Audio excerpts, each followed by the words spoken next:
Hola, Dios te bendiga. Estamos otra vez para traerte una palabra y esperamos que sea de mucha bendición para ti. En esta hora quiero compartir una palabra que ha reflexionado tanto en mi corazón personalmente y algo que te quiero hablar es cómo saber si mi arrepentimiento es genuino. Si tuviéramos que resumir el mensaje más claro y simple en toda la Biblia para el ser humano, muchos dirían que Dios es amor, que debemos creer en Jesús o que Dios es santo, y todas esas cosas son verdaderas. Sin embargo, cuando dejamos que la Biblia nos hable y nos responda, observamos que en la predicación de los profetas, en la predicación de Jesús y en los apóstoles, había una sola palabra que aparece constantemente en sus predicaciones y era arrepiéntanse. El mensaje de arrepentimiento en el Nuevo Testamento, desde el inicio del ministerio de los siervos de Dios, vemos ese llamado. Primero en Juan el Bautista, en Lucas 3:3. Y él fue por toda la región alrededor de Jordán predicando un bautismo de arrepentimiento para perdón de pecados. Luego vemos que Jesús en Mateo 4:17 dice que el primer mensaje registrado de él también comienza con la misma palabra. Mateo 4:17 nos dice, desde entonces comenzó a predicar Jesús y a decir, arrepentíos, porque el reino de los cielos se ha acercado. Pero ¿qué pasó con la iglesia primitiva? Cuando el Espíritu Santo descendió y nació la iglesia, el primer sermón habló de arrepentimiento. En Hechos 2:38 nos dice, Pedro les dijo, arrepentíos y bautícese cada uno de vosotros en el nombre de Jesucristo. ¿Para qué? Para perdón de los pecados. También está el apóstol Pablo. El mensaje apostólico continuó con el mismo llamado.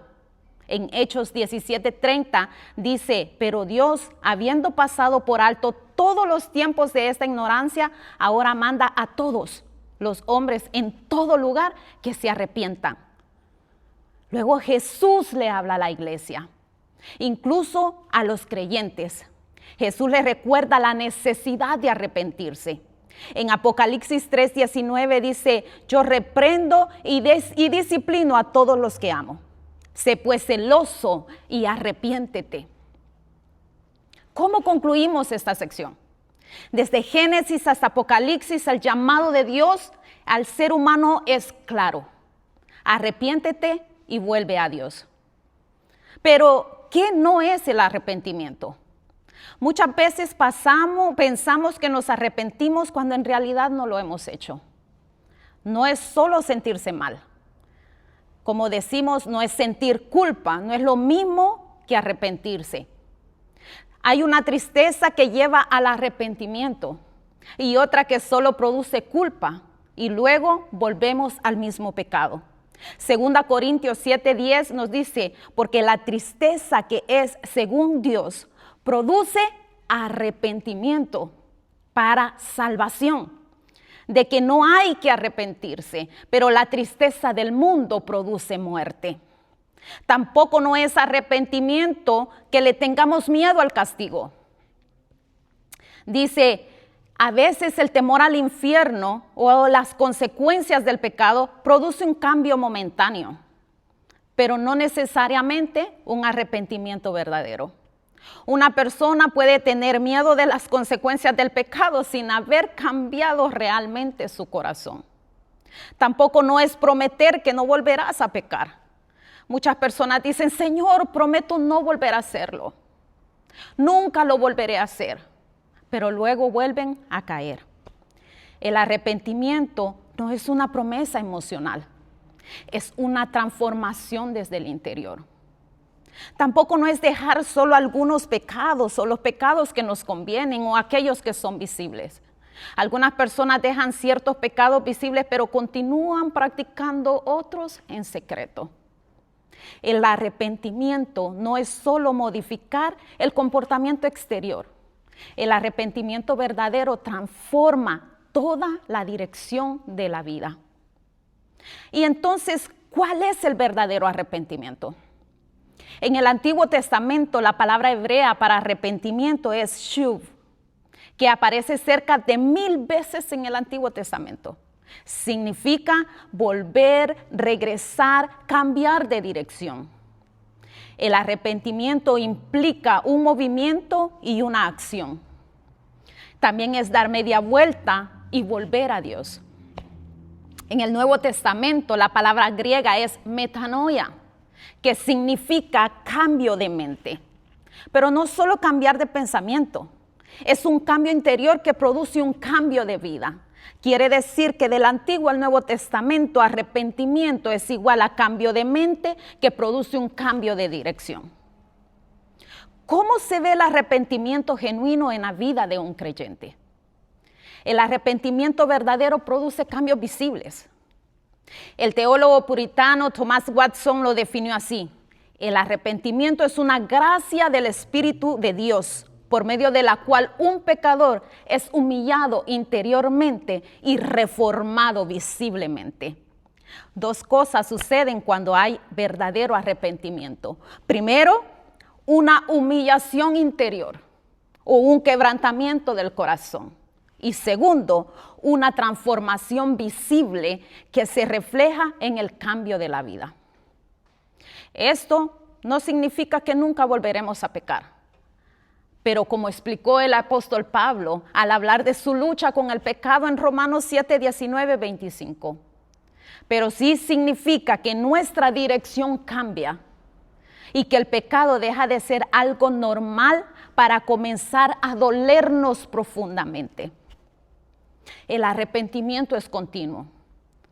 Aún aquí existe un gran malentendido en la vida cristiana. Muchos creen que la fe es la práctica continua y que el arrepentimiento es solo el inicio de nuestra vida cristiana o cuando pecamos. Pero en realidad los dos deben ser una práctica continua. El rey David lo entendía bien en Salmo 51:3 cuando dijo: porque yo reconozco mis rebeliones y mi pecado está siempre delante de mí. David sabía que Dios lo había perdonado, pero seguía viviendo con un corazón humilde y arrepentido. La fe y el arrepentimiento caminan juntos en la vida.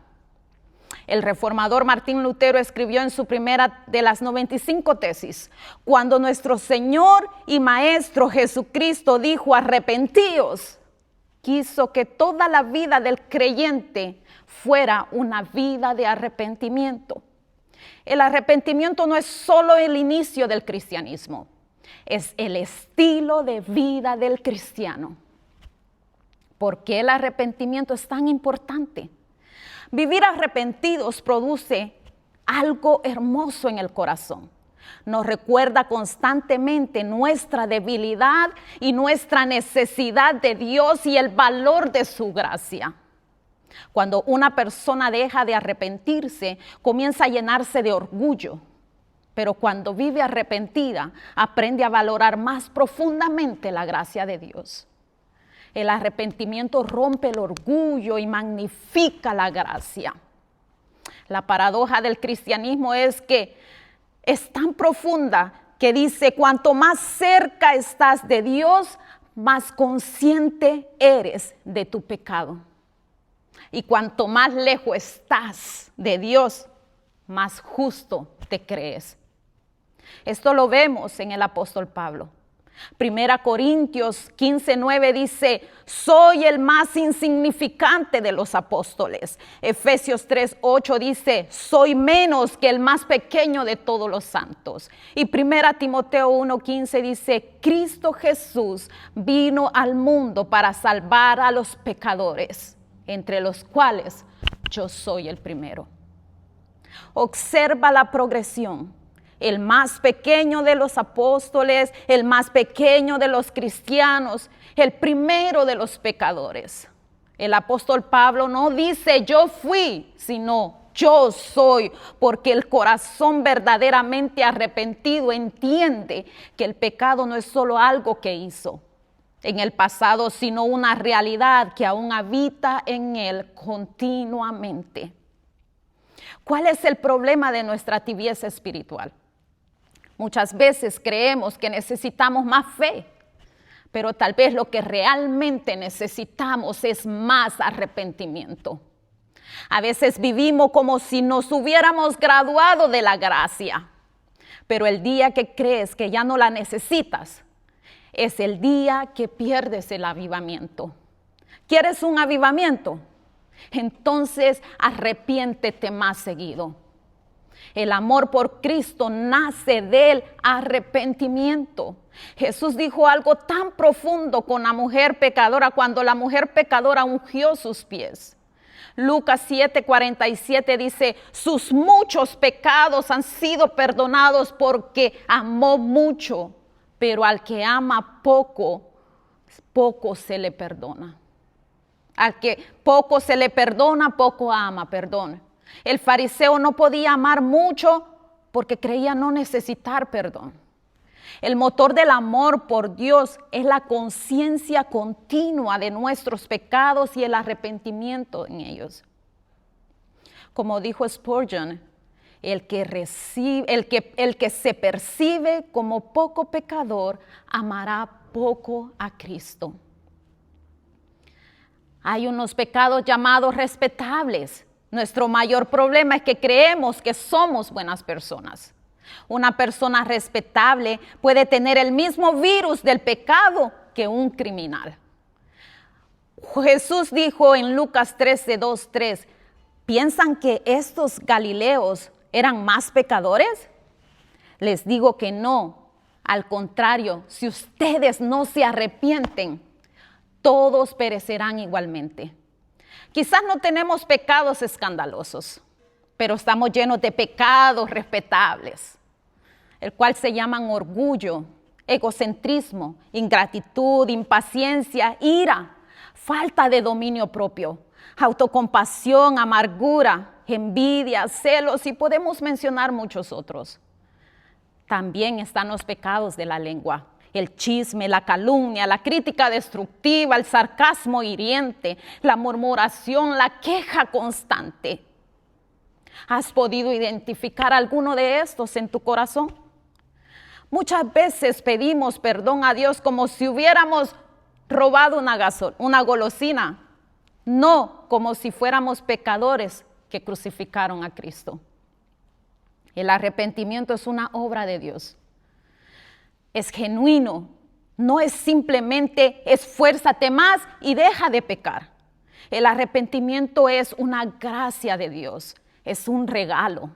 David lo entendió cuando oró en Salmos 51:10-11, crea en mí, oh Dios, un corazón limpio y renueva un espíritu recto dentro de mí. No me eches de tu presencia y no quites de mí tu Santo Espíritu. El arrepentimiento verdadero es obra del Espíritu Santo. El verdadero arrepentimiento no dice, dejaré de pecar porque temo las consecuencias. Es más, dice, dejaré de pecar porque amo a aquel a quien yo ofendí.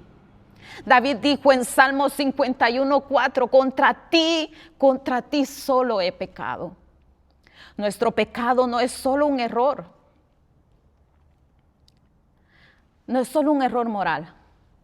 Nuestro pecado clavó a Jesús en la cruz. Cuando entendemos eso, nuestro arrepentimiento deja de ser superficial y se convierte en una adoración y gratitud. Y quiero dejarte con esta conclusión.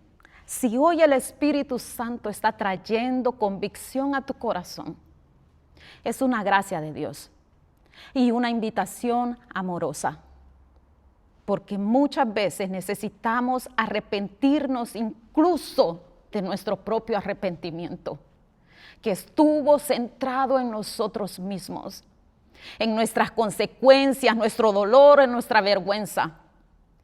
Mientras que el verdadero arrepentimiento mira a Dios y dice, Señor, he pecado contra ti.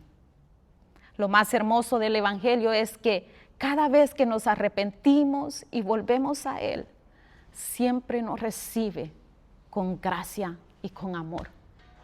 Espero que este mensaje haya llegado a tu corazón. Dios te bendiga.